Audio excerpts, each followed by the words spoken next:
Among the enormous variety of genres of video games, one that has always stuck out to me the most is the Metroidvania genre. While it's always been sort of a rarity for really large-scale Metroidvania games to come out and make a big impact on the industry, the few that do always seem to be extremely special games that go on to be cherished and analyzed by many for years. This could be for many reasons, but I think that Metroidvanias seem to have this special way of imprinting on their players. Exploring their vast and diverse worlds immerses you within them in a way that not many other games can offer.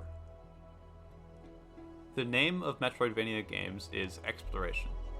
No matter the game, they almost always start out in more or less the same fashion. You land, or you fall, or you simply walk up into some kind of unexplored and uncharted territory, and it is now your task to master this place. Usually you're lost and mostly alone, and the extremely long vertical corridors that the genre seems to be absolutely in love with are full of hostile and unfamiliar creatures. However, it's not all hopeless, as no Metroidvania is truly complete without its set of exploration-based power-ups.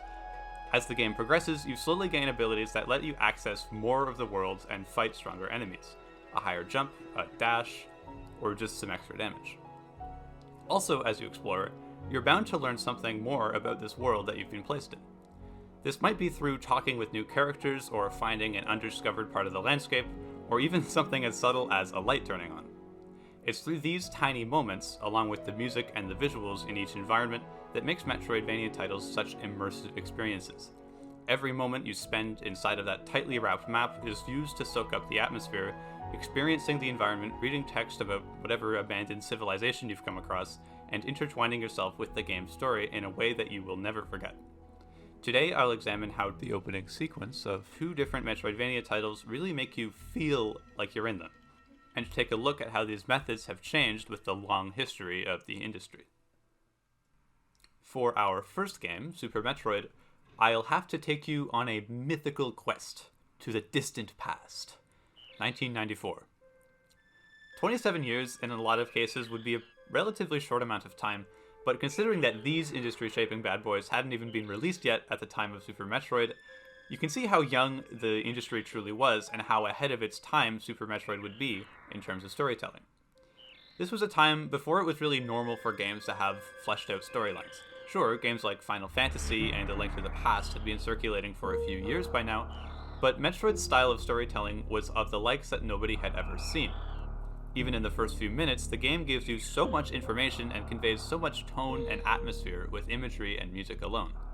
Let's take a look. As the game loads up, a short cutscene plays to explain the events of the first 2 games in the series. In essence, you are Samus, a bounty hunter from the distant future who has been hired to eradicate the dangerous and parasitic Metroid species.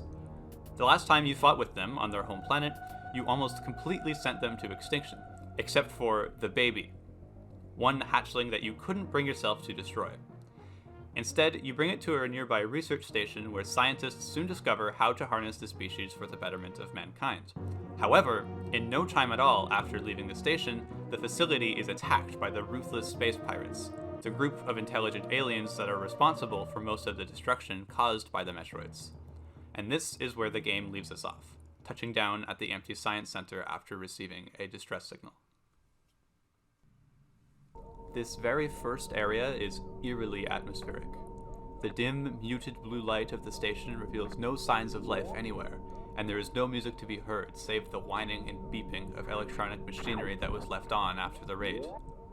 Seeing the mutilated bodies of scientists left on the floor and the broken chamber that was previously holding the last surviving Metroid, along with the music and the spooky lighting, is scary. It all comes together to create a very serene but ominous atmosphere. You realize that there's no danger here, but you're too late. Just moments ago, a terrible massacre occurred here, and you were too late to stop it. But your travels here may not have been completely in vain. As you walk down the corridor after the captivity chamber, you come across it. The lone Metroid hatchling. The sound cuts out completely to match with the intensity filling the room. Of course, this moment of peace is short-lived, as it doesn't take very long before a menacing eyeball appears in front of you, and the massive body of Ridley, leader of the space pirates, is revealed. Suddenly, the music changes to a more fast-paced and frantic track to suit the intense battle. It's a real struggle, and your weak pea shooter of a gun hardly does any damage to his armored body. In fact, it's actually impossible for you to win this first fight against the dragon, and the game waits until either one of you has taken enough damage before Ridley escapes from the facility with the larva still in his clutches and activating the station's self-destruct sequence. The fight music remains as a timer appears, threatening to destroy you before your adventure has even started. Running back through the ruined station, the lighting color has changed from that empty blue to a more menacing and dire bright red as the metal environment comes to life around you. The ground shakes and the sound of alarms and sirens starts to overpower the music. During your final ascent, the screen itself begins to sway from side to side to represent the facility heaving and buckling in the last seconds of the sequence. After you climb the elevator, you see Samus escape the research station at the last possible second and landing her ship on the planet Zebes, home of the space pirates and, ostensibly, the place that Ridley escaped to. Those first 2 minutes of gameplay are iconic. After landing and collecting the first couple of upgrades, the planet opens itself up to be explored and the story unfolds from here. There are several further examples of moments where the visuals and the music take over from the gameplay to enhance the narrative, and it's all done in a very light-handed manner, without so many wordy text boxes and dumps of exposition that other games of the era tended to use. Super Metroid has always been remembered as a masterclass in subtle narration, famous for the advancements that it gave to the rest of the industry. However, what I'm much more interested in telling you about on this day or night is a different game entirely. Hollow Knight, released in 2017 on most major platforms, was widely known as a trailblazer in the Metroidvania genre, pushing it forwards on all fronts and serving as the new standard for Metroidvania games, like what Super Metroid had done for the last 23 years.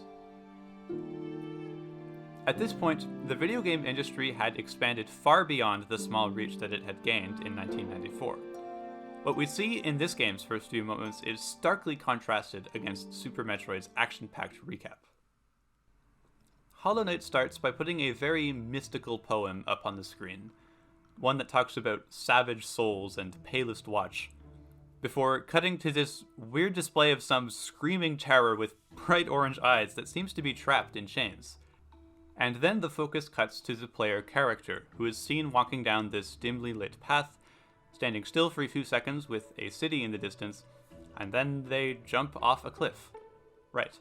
So obviously from this we see that Hollow Knight's storytelling is much more cryptic than our other title. For most of the game, the narrative isn't just subtle, as it was in Super Metroid, but simply backhanded. It leaves so much out of the picture, and so much of the world is pretty much just up to your interpretation, and that's why it's significant that video games have had 23 years to grow and develop since Super Metroid. A lot of games would stray away from being more than just toys for children for fear of a lack of interest.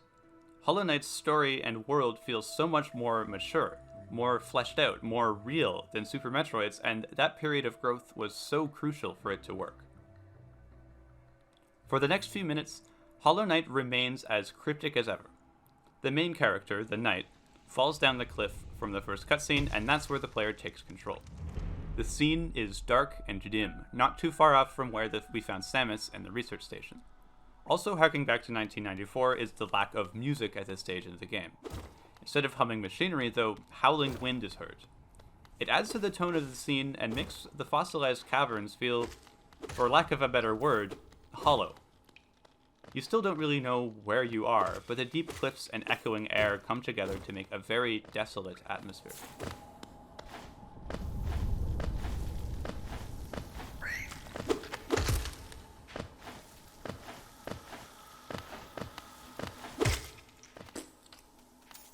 However, instead of the gruesome aftermath of a horrible incident that you came across in Super Metroid, this desolation feels like it's been here for quite some time, as though these ruins have existed here since an age. As you traverse further on through the cliffs, the game teaches you some very basic mechanics through lore-related text boxes, but you still aren't really learning a lot about what you're doing. Eventually, though, you come to this enormous door, and breaking it allows you to access whatever vastness lies behind it.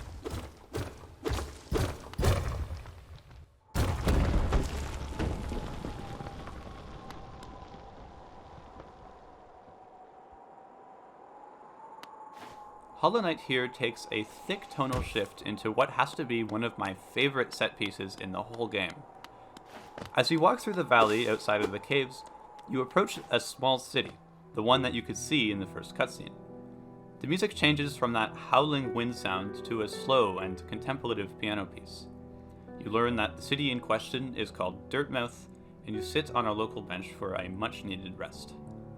Talking to Elderbug, the guy standing next to the bench, will reveal some very baseline information about both Dirtmouth and the game.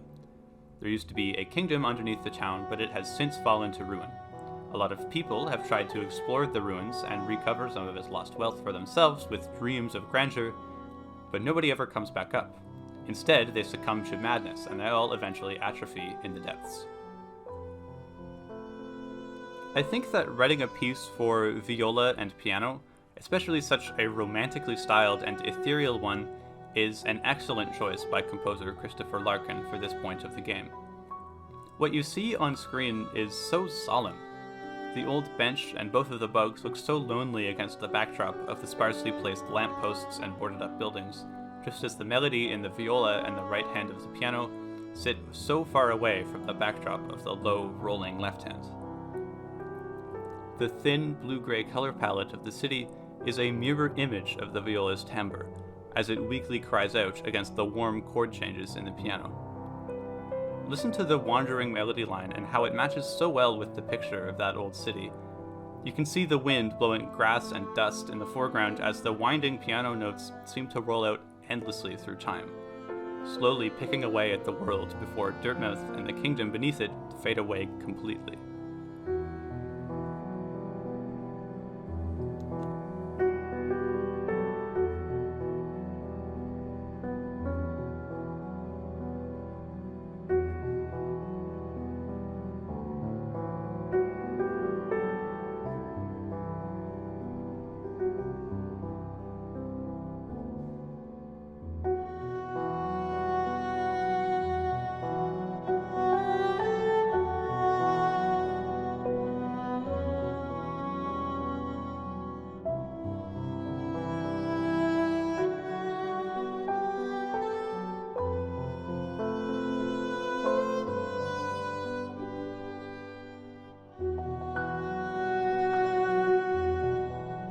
This musical choice evokes such a strong sense of connection with the tiny town of Dirtmouth, framing this image forever as a landmark at your journey's beginning.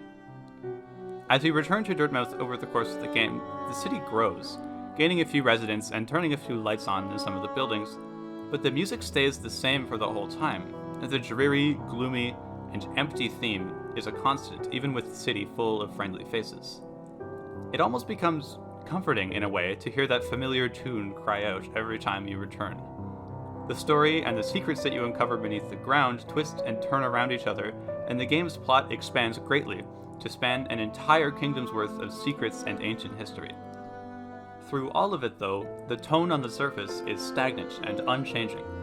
No matter what you find down there at the bottom of the well, you can always come back up to experience the Dirtmouth atmosphere.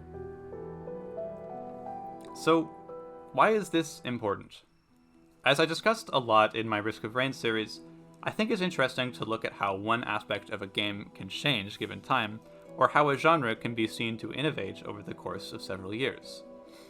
Hollow Knight being able to show this maturity of the video game industry that I mentioned before clearly demonstrates an example of this innovation. Super Metroid's opening scene is a beautiful masterpiece of storytelling that honestly would still be impressive if something like it was released in a game today, but I think that it still gives away a little bit too much. Where Super Metroid opts to tell the player exactly what's going on by having Samus narrate to them every detail, Hollow Knight trusts its players to show interest, to see the seemingly disconnected events in the first few minutes of the game and want more from it. Hollow Knight's story becomes so ridiculously full of life and so tightly woven that I don't dare try to explain it here. It's impossible to give a short explanation of it because of how fine those details become. And that's so impressive, because it starts out so simply. It's just an old man warning you of the dangers to be found at the bottom of a well. Hollow Knight's subtlety proves that those days where video games were wastes of time or simple toys for young children are long gone. It shows very strongly that games can be so much more than that with the proper elements.